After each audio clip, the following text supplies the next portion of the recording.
ako dahil buhay ka. Para na rin nabubuhay ang anak ko. Nakuha niyo pa siyang unahin kaysa sa akin. Nakuha niyo pa siyang unahin kaysa sa sarili mong anak. Unbelievable! Nay, nung isang araw po kasi, nung pumasok po si Dennis sa ospital, natawag ko siyang Prince. Prince ang pangalan niya. Prince? Tapos ngayon nalaman ko na Prince yung pangalan ng boyfriend ni Angeline. Anong sinasabihin sa akin? Nagpapasay sa inaanak ko. Parang nabubuhay si Angeline kay Nila. Malakas ang kutob ko, Mars. Dahil sa puso ni Angeline, kaya maraming naaalala si Nila tungkol sa kanya.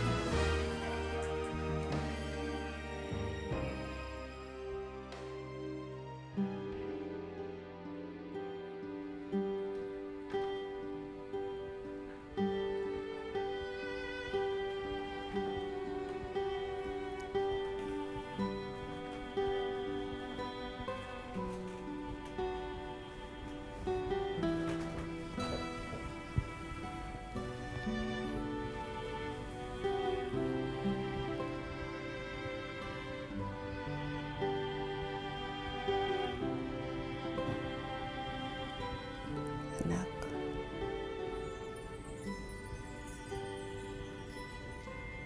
kahit na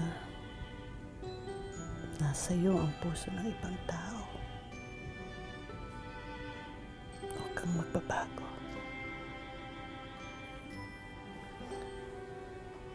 Ikaw pa rin ang anak ko. Kaya huwag na huwag kang pagbabago.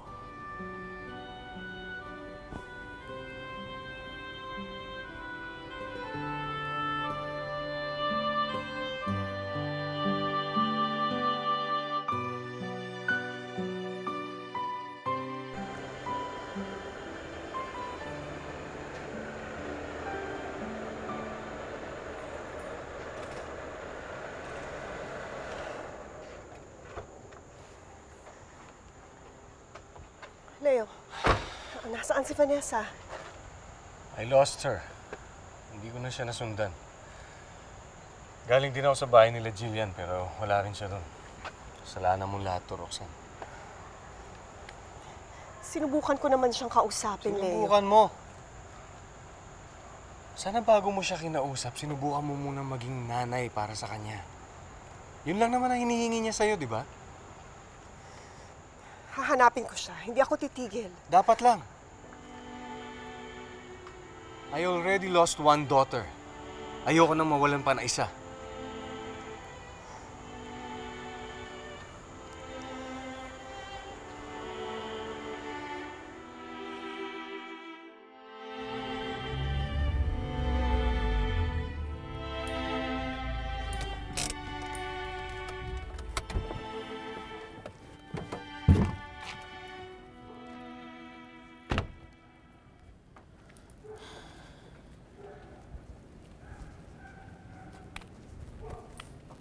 Vanessa?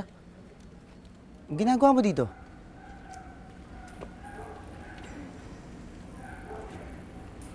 Lumayas ako sa amin.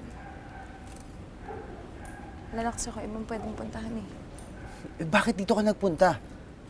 Vanessa, umuwi ka na. Ayoko. Please, Prince, ngayon lang. Kailangan ko lang ng kaibigan. Kahit ngayon lang. Ayoko umuwi sa amin eh. Sige. Pero, huwag kang maingay, ah. Hindi dapat malaman ni Mami nandito ka. Panigurado magsusumbong yun sa parents mo. Gumising ka agad na maaga para makalis ka agad, okay? Prince. Salamat ah.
Prince ang pangalan ng boyfriend ni Angeline.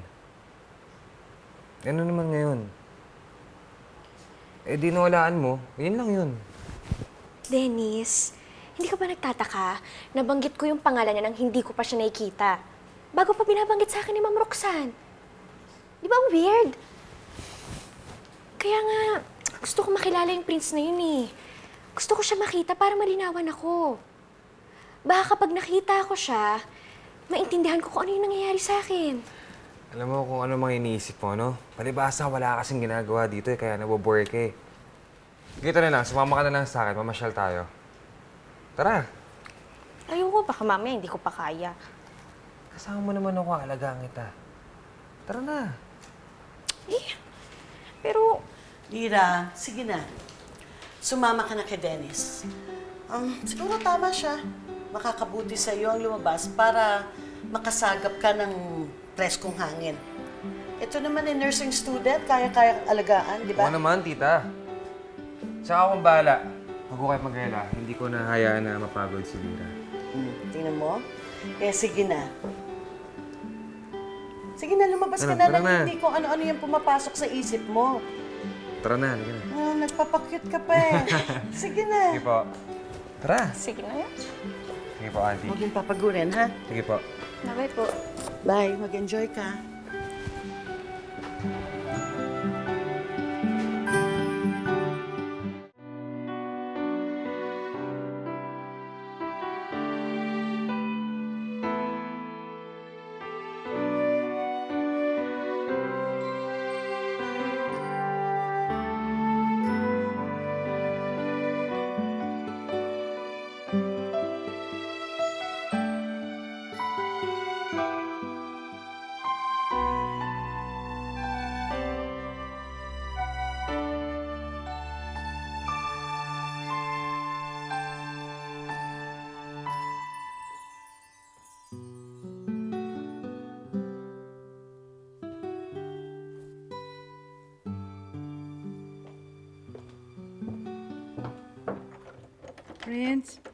Prince, told you not to lock. Vanessa? What's the meaning of this? Prince, umising ka. Umayo ka dyan. Ma? What's the meaning of this? Bakit nandito to sa kwarto mo? Ma, dito yung iniisip mo ah. Anong hindi itong iniisip mo? Huwag ka magsisinungaling. Wala pang isang buwan na nananahimik si Angeline. Ano ka ba? Ma, tama na! Hindi ako pwedeng tumigil. Hindi ko mapapalampas ito. Vanessa, tara na. Mahirap makipag-usap sa bibig na machine gun. Anong machine gun? Don't you dare walk away from me. Prince? Prince!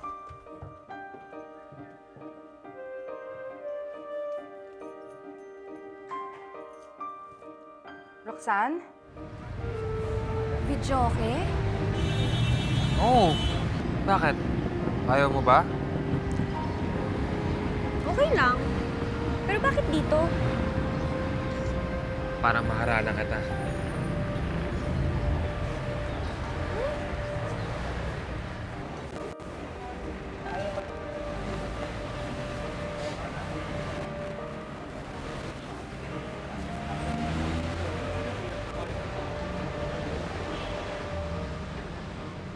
Paano tayo mag-uusap dito? Yung ingay-ingay dito. Sino ba sabi mag-usap tayo? Magbawala tayo. Kakalimutan natin yung problema natin. Tara na.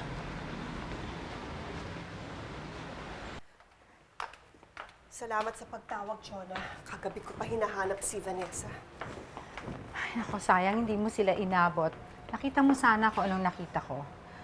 I'm sorry, Roxana, pero hindi ko mapapalagpas yun. Don't worry, didisiplinahin ko yan si Prince because of this. Kapag bumalik na sila, huwag mo na silang paalisin, ha? Hindi, Roxanne. And this scandal is gonna stop here and now. Thank you. Sige, I have to go. Okay.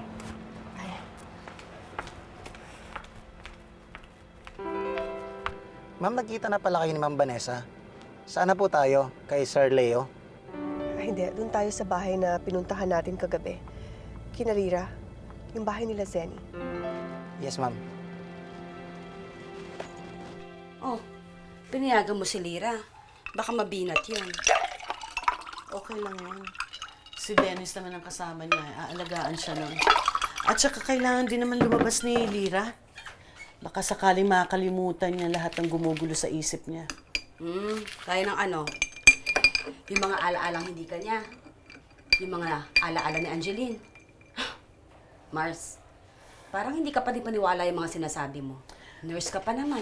Mars, maaaring hindi ka panipaniwala, pero hindi sinasabing hindi totoo. Basta ang masasabi ko lang, gagawin ko ang lahat ng makakaya ko. Ito mga nangyayaring lahat ito kay Lira, kailangan pigilan ko lahat ito. At kailangan ko ng lahat ng tulong na makukuha ko. Dahil hindi ako makakapayag na mawala sa akin si Lira. Ayos dito sa kwarto to, sir. Very private. Sige. Okay ka lang, Ira? Okay lang. Kung bahala sa'yo, mag-enjoy ka dito.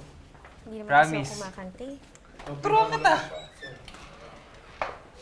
Dito ako nagpupunta kapag gusto ko magwala. Alam mo, sigurado ako isang kanta lang yan, tapos may kasabay na alak. Mawawala at makakalimutan mo kung ano may problema mo. Panigurado yan. Sige, sabi mo eh. Puso ko'y narito, naghihintay sa pag-ibig mo.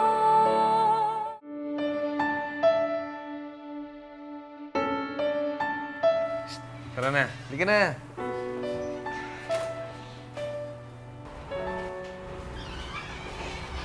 Ano? Ano hintay mo dyan? Halika na.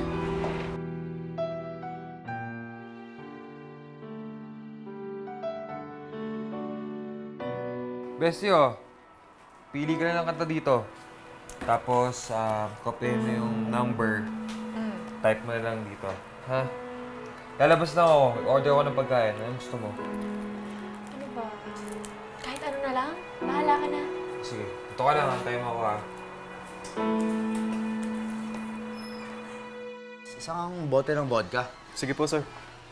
Ano ba yan, Prince? Ang aga-aga, alak na agad. Ano ka ba naman? Hindi ibig sabihin, kahit tulog pa yung problema natin, pwede nang lunurin niya ng alak, no? Hindi mo pa nga alam kung ano yung problema ko eh. Kahit ano pa yan, alak at isang malupit na kanta lang katapat niyan. Favorite ni Angeline to ah. Favorite namin yan. Low, low.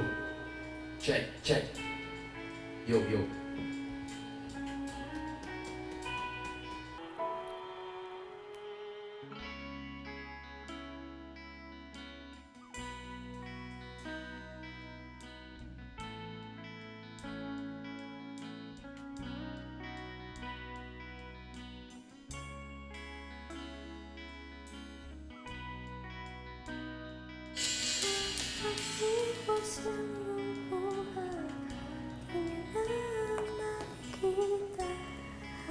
Tira. Tira? Tira? Bakit alam mo yung lyrics ng kantang yan? Hindi ko alam eh. Basta alam ko lang. Ang weird naman. Eh, bakit memorize mo na dati ayaw na ayaw mo sa kantang yan?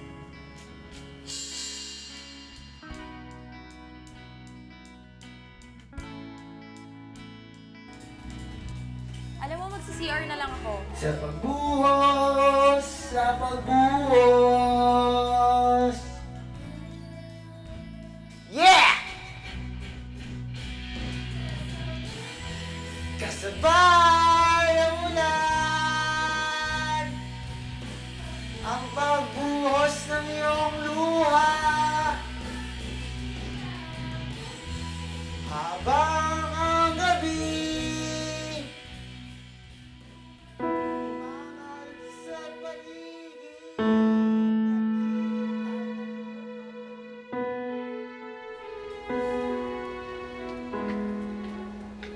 Mars, Salamat. anong plano mong gawin kay Lira? Bakit kaya hindi natin siya patawas o pabindisyonin? Mars, hindi ako nagbibiro. Seryoso ako, oh. Natatakot ako para kay Lira. Kung ang praning, At hindi rin ako makakampante. Mahirap na, Mars.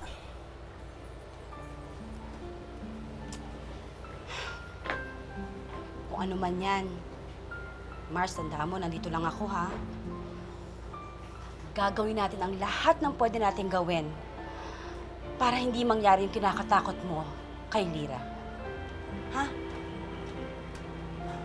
Bakit, Zen? Anong nangyari kay Lira?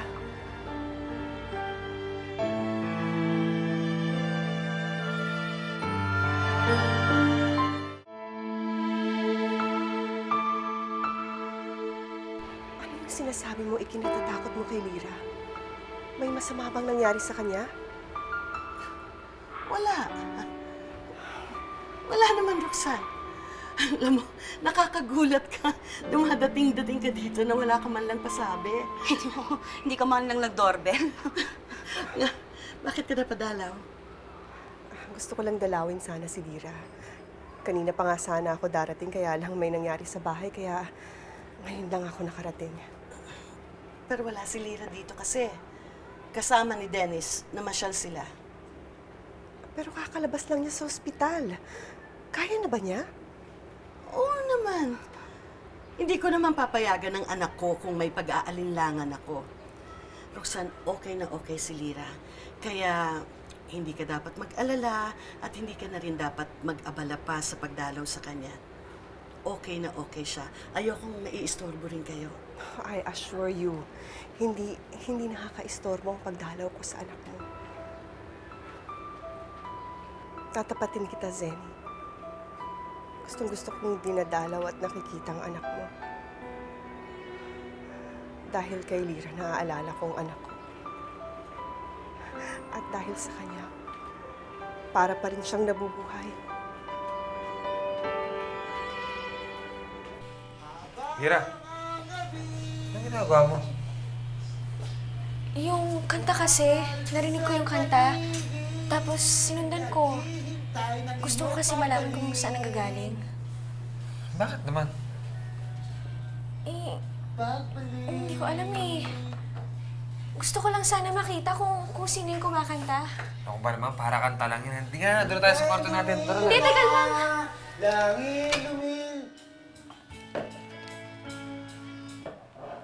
Kung ano naman? Mars. Roxanne, mawalang galang na. Pero hindi dahil na kay Lira ang puso ni Angeline.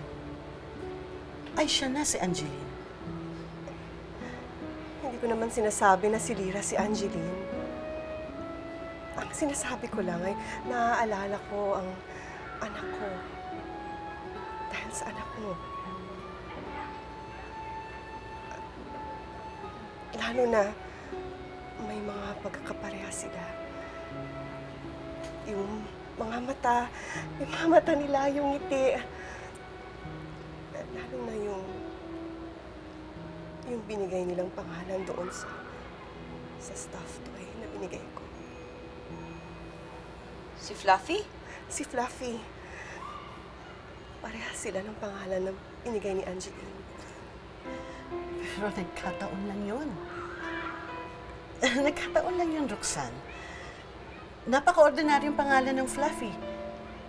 At saka meron kaming aso noon na Fluffy ang pangalan. Kaya nagkaganon. Wala akong nakikitang kakaiba doon. Ganun ba? Oo. May aso kami noon na Fluffy ang pangalan. Hindi ba, Becky? Naalala mo yung asong namatay ni Lira, si Fluffy? Oo. Si Fluffy, ang cute ng asong yun, nakakaaliw. Yung aso yung mukhang pusa, no, nakakatuwa. Oo. Ay, naku ma'am, nagkaparehas lang sila ng pangalan.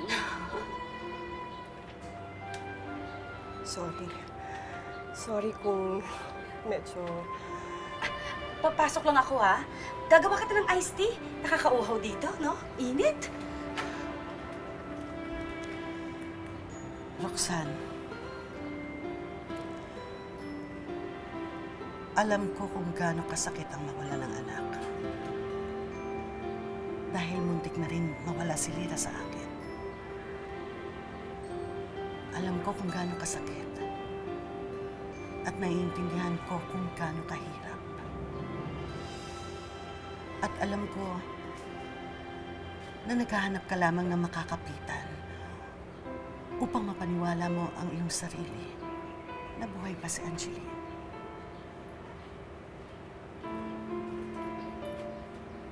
Pero anak ko si Lyra. Ako ang kanyang ina. Akin siya. At mahal na mahal ko ang anak ko. At sana maintindihan mo rin na kahit napakalaki ng utang na loob namin sa inyo, hindi ako makakapayag na gamitin mo ang aking anak upang mapaniwala ang sarili mo na buhay pa ang sayo.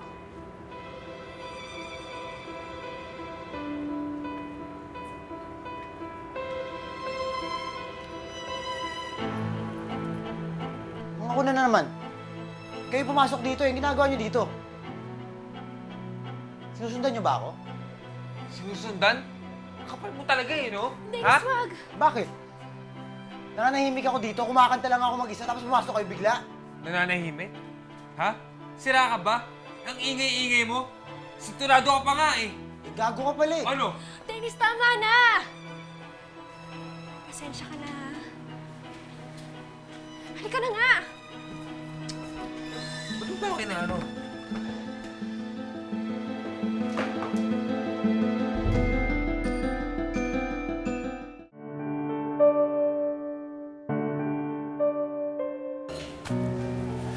Vanessa, tara na.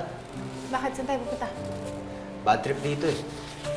Yung mga tao nang buwisit sa akin kanina. Hatid ata sa inyo. Teka, sandali. Hindi na, tara na, tara na. Dapat hinayaan mo akong gulpahin yung chongo na yun eh. Dennis, pwede ba mag-relax ka lang? Bakit ba ang init-init ng ulo mo dun sa lalaking yun? Eh siya ang dahilan kung bakit kinatake sa puso ah. Hindi mo ba sapat yun? Dennis, ako ang inatake at hindi ikaw. At aatakin ako dyan sa ginagawa mong yan eh.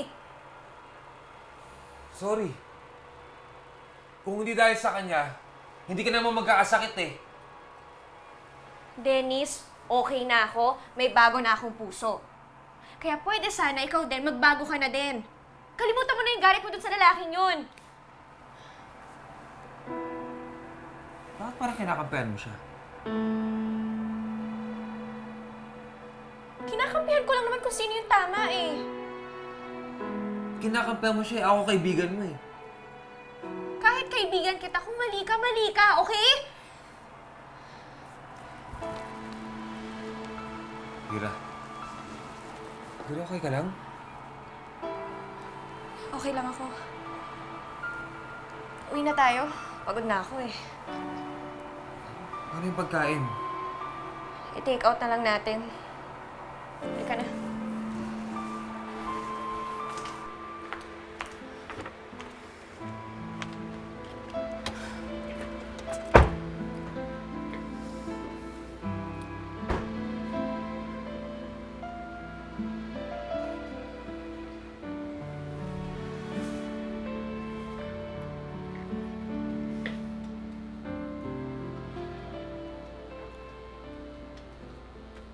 Ano ba yan? Umalis na, sayang tong juice. Gusto mo?